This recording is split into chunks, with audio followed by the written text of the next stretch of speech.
Israel ने Lebanon के ऊपर एक बार फिर से हमला कर दिया। आप सभी को मालूम ही है कि ईरान और अमेरिका के बीच समझौता हो चुका है। आखिरी सिग्नेचर होना बाकी है। 19 जून को स्विट्जरलैंड के अंदर सिग्नेचर होंगे।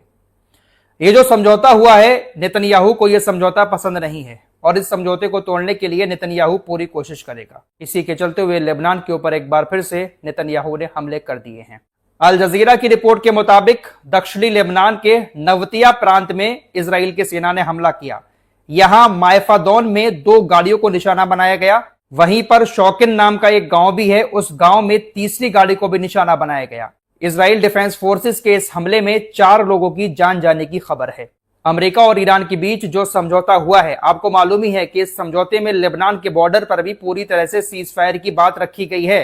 इजराइल अपनी सेना को वापस लेगा, अपने हमले बंद करेगा, ऐसी शर्तें रखी गई हैं।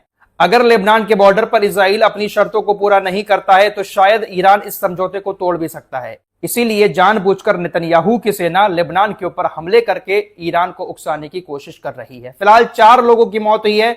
अब देखना होगा कि ईरान इसका जवाब किस तरह से इजराइल को देता है। ईरान के विदेश मंत्री अब्बास अराक्ची ने इस मामले को लेकर रात ही पोस्ट किया था कि लेबनान के ऊपर ज़ायोनी शासन अब कोई भी हमला करता है, अपना कब्जा वहां पर जारी रखता है, तो ईरान और अमेरिका के बीच जो समझौता हुआ है, ये सीधा सीधा उस समझौते का उल्लंघन माना जाएगा। अब्बास अराक्ची ने साफ तौर से ये बात बोल दी कि ये युद्ध तब तक खत्म नहीं होगा जब तक इजराइल की सेनाएं जिन जगहों पर कब्जा करके बैठी है उन जगहों से वापस नहीं आ जाती, तब तक ये युद्ध खत्म नहीं होगा। फिलहाल 100 बात की एक बात यह है कि ईरान और अमेरिका के बीच जो समझौता हुआ है वो समझौता कहीं ना कहीं लेबनान के बॉर्डर पर ही टिका हुआ है।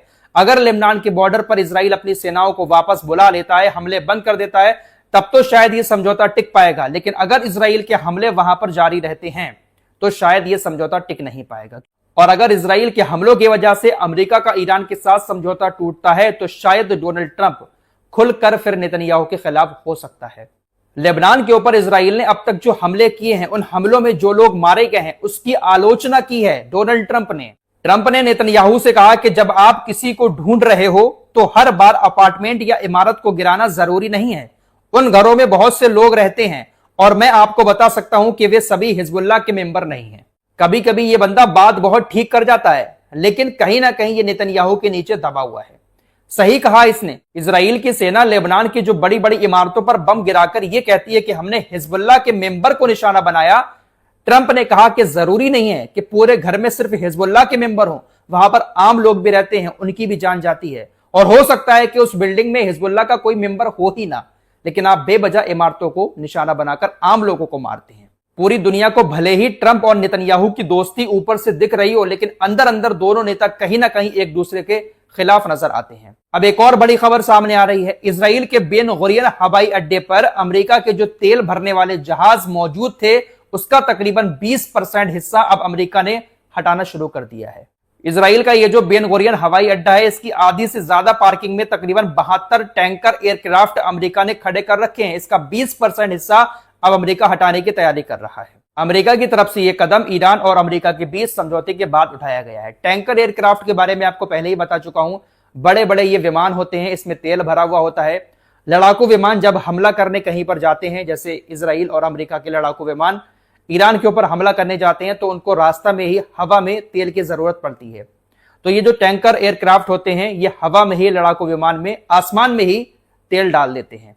तो तकरीबन 72 टैंकर एयरक्राफ्ट अमेरिका ने इजराइल के बेन गुरियन हवाई अड्डे पर खड़े कर रखे थे। उसमें से 20% हिस्सा अब अमेरिका हटा रहा है। दोस्तों, ईरान और अमेरिका के बीच ये जो समझौता हुआ है, इस समझौते में बहुत सारी शर्तें रखी गई हैं।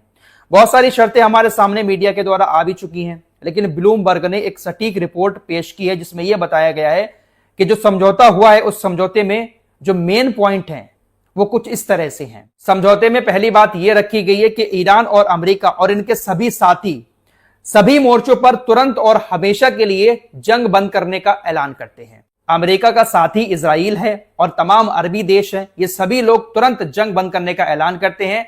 साथ ही साथ ईरान भी जंग बंद करेगा और ईरान के जो संगठन तमाम देशों में मौजूद हैं, वो कोई भी संगठन हमला नहीं करेगा। इस जंग के दौरान हमने धमकियां भी बहुत सारी देखी हैं। कभी अमेरिका धमकी दे रहा है, कभी ईरान, कभी इजराइल। इस समझौते में साफ तौर से लिखा गया है कि सभी पक्ष धमकियां बंद करने का वादा करें, कोई भी किसी को धमकी नहीं देगा। 19 जून को समझौते पर सिग्नेचर होते ही अमेरिका पूरी तरह से स्टेट ऑफ हॉर्मुज से अपनी नाकेबंदी हटा देगा। ईरान भी 30 दिन के अंदर अंदर स्टेट ऑफ हॉर्मुज से जहाजों की आवाजाही पूरी तरह से क्लियर करेगा।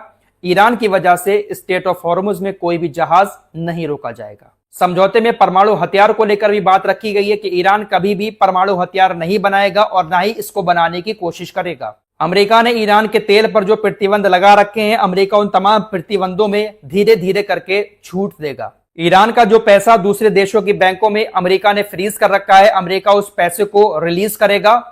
अगले दौर की बातचीत 60 दिन के अंदर तभी शुरू होगी जब समझौते का पहला दौर पूरी तरह से कामयाब हो जाएगा। मतलब जो वादे अभी किए जा रहे हैं अमेरिका और ईरान की तरफ से, उन वादों को पहले अमेरिका ईरान पूरा करेंगे, उसके बाद ही परमाणु वाले मामले पर अगले दौर की बातचीत शुरू होगी। कुल मिलाकर बात यह है कि अमेरिका और ईरान के बीच समझौता हो जाएगा। 19 जून को सिग्नेचर हो भी जाएंगे, लेकिन इसके बावजूद भी परमाणु वाले मामले पर बातचीत तब तक नहीं होगी जब तक सारे नियम कानून, सारी शर्तें अमेरिका और ईरान लागू नहीं कर देते हैं। लेकिन मैं आपसे फिर यहां पर एक बात कहूंगा कि इस समझौते को इजराइल तोड़वा सकता है, क्योंकि लेबनान के ऊपर हमला करना कहीं ना कहीं इस समझौते का उल्लंघन माना जाएगा और ईरान फिर हो सकता है कि पलटकर इजराइल के ऊपर हमले कर दे। अभी भी 2 दिन बाकी हैं और हो सकता है कि इन 2 दिनों के अंदर इजराइल लेबनान के ऊपर फिर से बड़े हमले कर दे। आपकी स्क्रीन पर ये जो दिखाई दे रहे हैं इनको तो आप अच्छे से जानते होंगे। ईरान की खातमुल अंबिया सेंट्रल हेडक्वार्टर के ये स्पोक्स पर्सन है। इन्होंने एक और बयान जारी करते हुए कहा कि देखिए, अमेरिकी राष्ट्रपति ने युद्ध खत्म करने का ऐलान कर दिया है। इसके बाद भी पिछले 2 दिनों में ज़ायोनी शासन की आतंकवादी सेना ने दक्षिणी लेबनान में 84 बार युद्ध विराम का उल्लंघन किया है। लेबनान के बेबस लोगों पर अत्याचार और हत्याएं जारी रखी हैं। हम इनको चेतावनी देते हैं कि अगर ज़ायोनी शासन की बच्चों की हत्या करने वाली सेना दक्षिणी लेबनान में अपनी हरकतें बंद नहीं करती है तो उसे ईरान की शक्तिशाली सेना के कड़े जवाब के लिए तैयार रहना चाहिए। इनके इस बयान से आप अंदाजा लगा सकते हैं कि अगर ईरान को उकसाने की कोशिश करता है इजराइल, लेबनान पर हमला करता है, तो ईरान पलटकर जवाब जरूर देगा। और जब जवाब देगा ईरान, तो कहीं ना कहीं हो सकता है कि जो समझौता हो रहा है वो टूट जाए। इजराइल पूरी कोशिश करेगा, क्योंकि नेतन्याहू इतनी आराम से खामोशी के साथ बैठने वाला इंसान नहीं है। शांति इसको चाहिए ही नहीं है। अगर शांति ही चाहिए होती तो इतने खून खराबे की जरूरत होती ही नहीं। अगर शांति हो जाती है तो इसकी पॉलिटिक्स पूरी तरह से खत्म हो जाएगी, कुर्सी गिर जाएगी और ये जेल चला जाएगा। सिर्फ और सिर्फ अपने आप को बचाने के लिए, अपने फायदे के लिए पूरे इलाके को ये आग में झोंक रहा है। देखते हैं कि 19 जून को समझौता होता है या फिर इजराइल इसको तोड़ने में कामयाब रहता है। इस रिपोर्ट में इतना ही। कुछ और खबरों के साथ फिर हाजिर होंगे। अपना ख्याल रखिएगा। अल्लाह हाफिज।